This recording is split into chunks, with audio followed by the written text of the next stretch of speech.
Hello, everybody, and welcome back to All For United. We have our third sign of the window, a third loan of the window as well.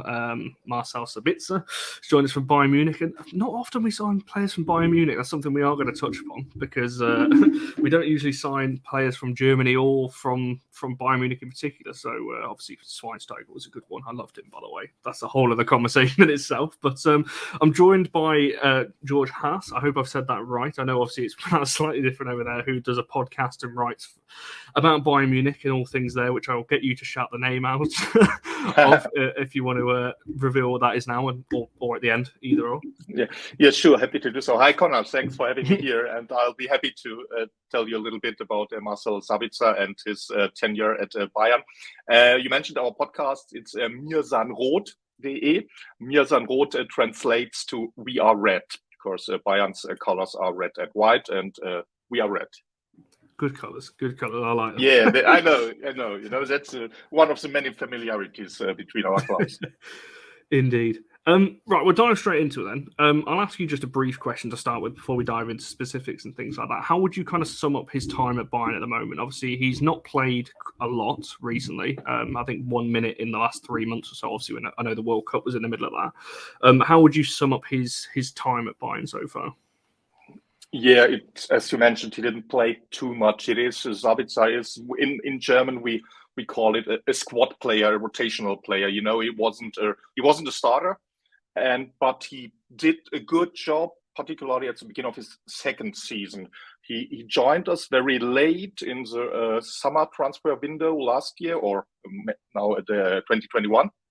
And he was a player, Nagelsmann, Bayern's manager, had known and coached him before at Leipzig. So it was a personal wish of Julian Nagelsmann. So everybody assumed, yeah, maybe he has a special plan with him.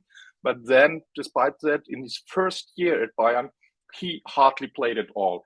Overall, he gathered some 20-25% of the potential minutes for the club. In the depth chart in his first year, still he was behind Kimmich, Goretzka, Tolisso. He even battled with Mark Rocker for some minutes. So it was very difficult for him in his first year. And there had even been rumors that he would leave immediately in the past summer. But then maybe it was part of the equation that Leon Goretzka was injured. And so Marcel Sabitzer, in the last summer, at the beginning of the season, he took over Leon Goretzka's place in the starting 11, and he played really well at the beginning of the season. And we are thankful for his performance, and because it was very important. This is the first year after Robert Lewandowski. Nobody knew how would Bayern start into the season, and Sabitzer was one of a few key pieces that helped us. So this is where he did pretty good. But overall, you mentioned after Goretzka was healthy again, he moved down in the depth chart, and this might be the reason why Bayern accepted to let him go. Yeah, it's interesting because I mean that's a tough midfield to try and get into anyway. You know, the names you just mentioned, Goretzka, Kimmich is one of my favourite players. I'd love him at United, but that's never going to happen.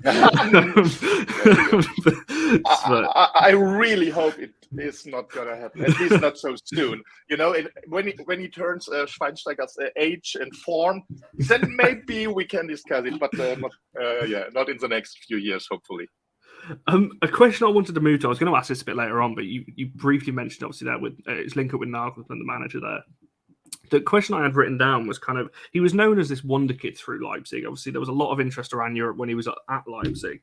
What would you kind of say, has he lived up to the expectation at Bayern, do you think? Obviously, he's not had as much time as he did have at Leipzig and not maybe as much freedom as he had at Leipzig. But like I said, all around Europe, if you listed the top 10 under 25 players or something like that Leipzig team obviously was very good under Nagelsmann and so on. Do you think he's lived up to that hype, or? Yeah, no, probably not, because you just mentioned a very important word here, freedom. At Leipzig, he played a very free role. Nagelsmann or the various managers, Rangnick as well, or some others, they put him into every kind of position. Attacking midfielder, he played on the wing, left wing, right wing. Central midfield, defensive midfield. He played everything, and in Leipzig's 4-2-2-2 that they used to play at that time, it was perfect for him because he is good in everything, but he doesn't excel in any particular skill, you know. And in a club who is probably a good club, what Leipzig was at the time, they've been a little bit worse maybe than today in compared with Europe's top powerhouses. In a club that is good but not at the very best level, such a player is unique. He's an amazing piece for them. But at Bayern, it wasn't enough. It was not enough to outduel the likes of Leon Goretzka, Thomas Müller, Jamal Musiala, or even Josh Kimmich would have been impossible. And so with this skill set that I would summarize as a very, very good all-rounder, that makes him a perfect player for a second-tier club, but at least not a starting player for a first-tier club. However, he can be a good addition to the squad, but mainly from a depth perspective and not from a ceiling perspective. It's interesting you say, because I think a lot of United fans hearing that would be like, hang on a minute, we're not a second tier club. I remember playing, well, obviously we played Leipzig a couple of years ago before COVID, I think it was, off memory, and we lost 3-2 at their place, which I know it was mid-COVID, it was during the COVID season. 3-2 at their place, got knocked out of the Champions League, and I remember Sabitzer being one of the part. That Leipzig team was just very weird. You had a lot of players in there, just thought they can't be that good, but just performed, as you said, insanely well. When you get all the pieces together, it makes the players a lot better than maybe they actually are in certain systems. It kind of leads me on to kind of Bayern Munich. I just want to quickly ask this about Bayern Munich. So how does Bayern play? If people don't watch Bayern, so we watch Bayern in the Champions League. They're on BT Sport as well now. You can watch more German football now than you could do a few years ago. But just for people who maybe don't watch Bayern Munich, what kind of system do you play? How does kind of the midfield fit in and around your kind of style and how you play as a team? That's a good question, Connor. You could definitely fill an entire episode just answering that question. You know, Julian Nagelsmann, the manager of Bayern, he's really well known for applying a lot of various systems. He likes playing with a back three, but most of the time, so far Bayern has played with a back four. And then before that, particularly in this season, after our, I don't remember exactly, 8-year striker Robert Lewandowski had left the club, Bayern had not bought a direct replacement for him. No Harry Kane or Erik Haaland or whomever. So Bayern is, in a certain way, a strikerless squad. So at the beginning of the season, Bayern applied a system. Yeah, it's difficult to describe. You could call it a 4-2-2-2 as well, without a real striker. In the first matches of the season, Sadio Mane and Serge Gnabry played the front two, but you know him, both very well from the Premier League. They are not classical number 9s. So it was a very variable, flexible offensive when Bayern had the ball, was in possession. And in this system, Sabitzer, at the beginning of this season, he played a very defensive number 6. Like, he played next to Josh Kimmich. And before those two, they played with Leroy Sané and Thomas Müller, later Jamal Musiala. And before those two, they played with Sadio Mane and Serge Gnabry at the beginning of the season. In that role, and this is a very interesting transformation of Marcel Sabitzer. We talked about his time at Leipzig earlier, where he played like most central or even attacking midfielder, or it's a right or a left wing. This year at Bayern, he played very defensively. He had a lot fewer offensive actions, offensive contribution per match, and a lot more tacklings, interceptions, defensive actions. So you could tell, he made the work for Joshua Kimmich to shine next to him at the beginning of this season. And he did pretty well in this.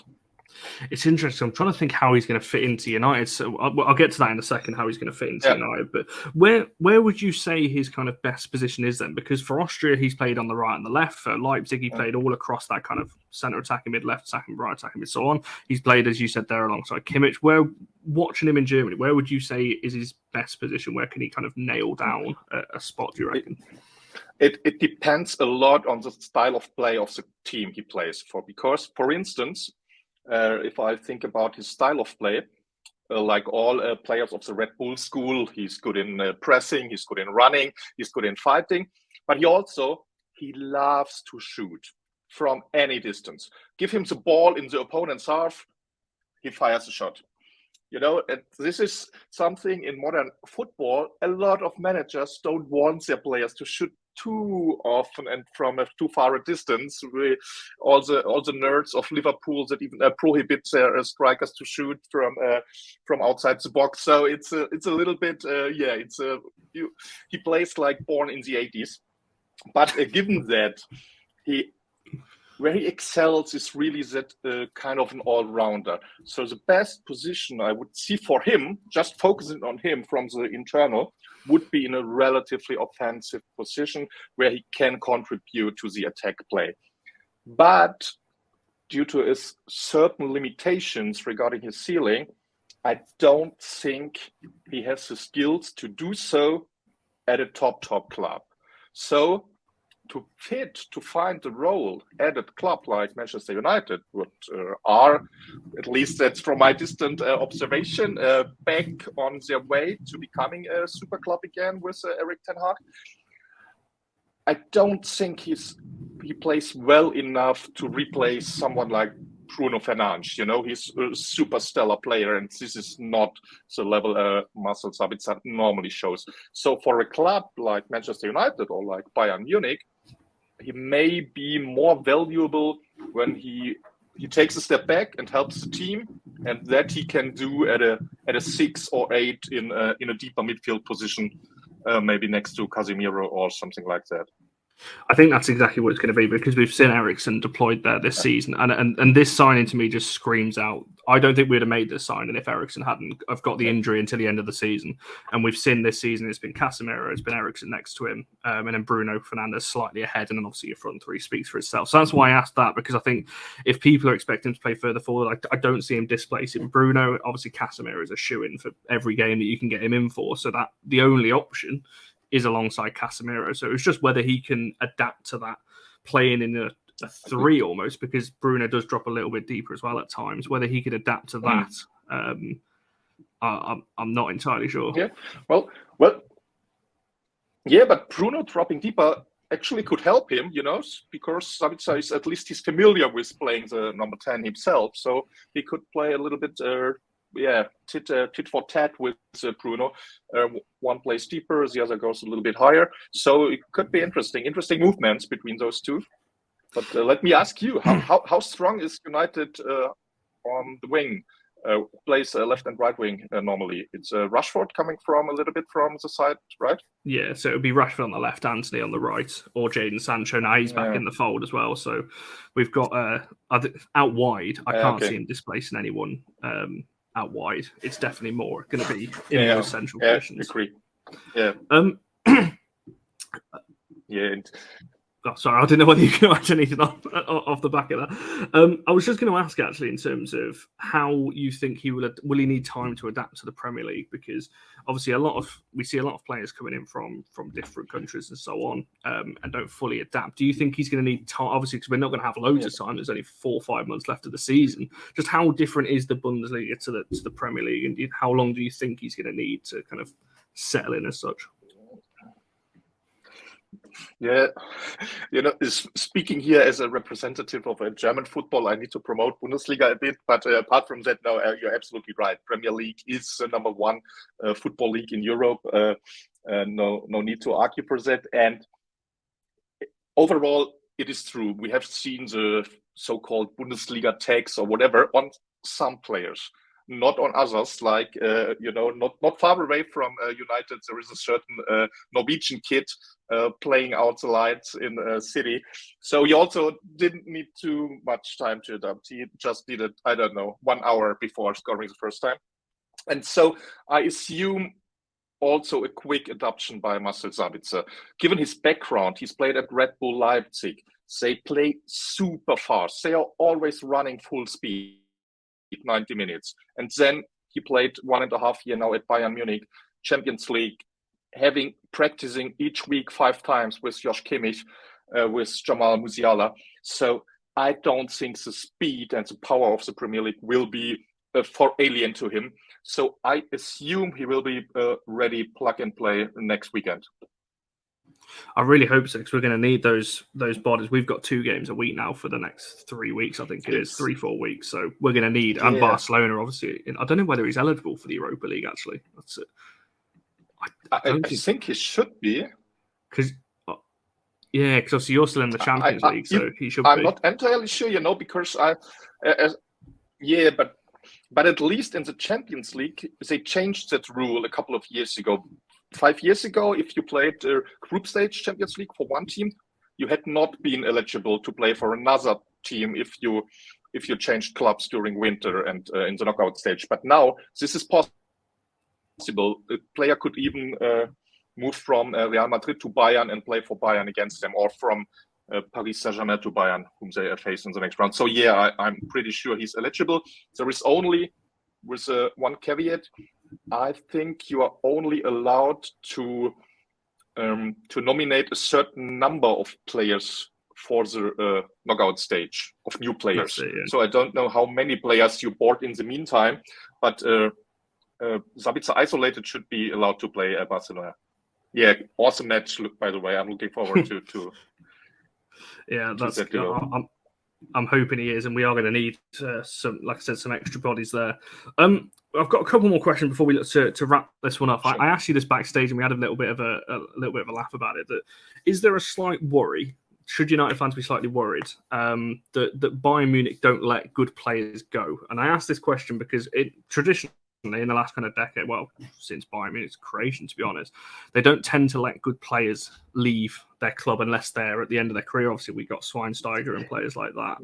They don't tend to let their core players go. Obviously, there are a couple of exceptions. Obviously, Kroos and Lewandowski we spoke about backstage. But should United fans be slightly worried that Bayern don't let these kinds of players go unless they're a benefit to their club? Yeah. This is a good observation. Overall, I agree. As you mentioned, there are some exceptions, but it's always a very singular explanation why, for instance, I let Robert Lewandowski go. I could say sending you the aging Bastian Schweinsteiger and the unfortunately injury-prone Owen Hargreaves was our very late revenge for a certain match nobody at Bayern Munich talks about more than 20 years ago, and injury time nobody will ever talk at Bayern about. So I think now it's good, we are even, and therefore the next player we're sending to you, Marcel Sabitzer, I hope he will help you. But yeah, it's a good question, because Bayern would not, particularly not 3 weeks before facing Paris Saint-Germain, with Kylian Mbappé and Lionel Messi and Neymar, they would not let somebody walk whom they heavily rely on. This is true. No, I tend to agree with that. Like, obviously, the players you mentioned there, decent players in their own right, but when they came to us, a little bit past it, and like you said, Hargreaves was just injured all the time, which obviously hampered his career there. I don't know whether you've got the answer to this next question, but kind of what's his attitude outside of football, like off the pitch? Because obviously Ten Hag's trying to build this squad that seems to be very together, very much one, unity. Obviously, we saw we did with Ronaldo. Didn't like him straight out the door. A big name like that. What's Sabitzer's kind of attitude off the pitch? Is he kind of a big squad player? Is he a big social kind of guy? How do you see him from that side? I don't know too much about it. I have no first-hand insights, but what I have been hearing, or a couple of friends have been telling me, he was pretty well accepted in the squad, and he was kind of the player who never was frustrated even when he did not play. Instead, he was trying to practice very hard and show the manager and force him to play him.